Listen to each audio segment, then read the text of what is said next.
2016 Dodge Journey.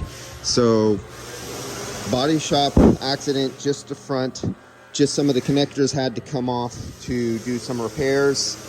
The original condenser is back on the vehicle.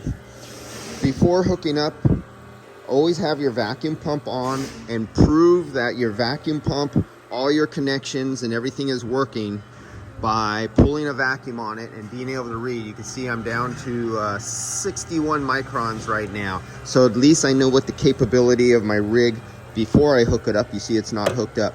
Now, one of the other things you do too is to assure that you don't have vacuum leaks, and I've made many videos about this. Use a little nylog or dielectric grease, two different materials, but both do the same thing. If you look at that high side fitting, you'll see I have a little bit on there. It's kind of oozing now, but it was just put on the outside of the rim. I've made videos about that.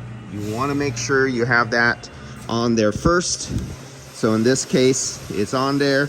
I now know I have a vacuum type C, and if you see, I have a little nylog in that upper shaft right there. If our Apple phone will focus for us, there it goes. I put a little nylog because you can have leaks coming up that shaft.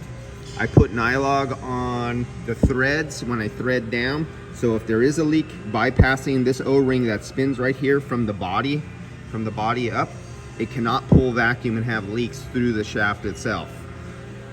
The access to that plug way back there, I mean way back there, my arm has to go way to hell back there to hit that low side fitting. So of course I can't put the nylog on the outer shaft there. So what you do is you pour a little bit of the nylog on the circumference. If I can get it, come on, focus. Where you see the O-ring, just above the O-ring, I poured it in there and I kept it upside down, and it oozed over and poured down onto the O-ring. So the O-ring in here is coated with the nylog. So when I slip it over the outer tube, it will seal any imperfections and make sure you don't have a leak. So we're down to 60 microns. I'm going to hook this up and leave it on the vacuum pump while I get onto the Mercedes that is over there. And I have a shoot load of cars here to do, and I am going to be here a while. Yeah, I gotta go get that one. I'll be back. Nitrogen pressure test first to make sure there's no leaks. All the body man did was take off 2 fittings, put them back on, but you want to make sure there's no leaks. So just use nitrogen before you vacuum. Do a quick squirt up, get up to 175 psi, 200 psi on these newer vehicles. Test your connectors, purge out the nitrogen, throw it on the vacuum pump, and off you go. All right, I'll see you guys.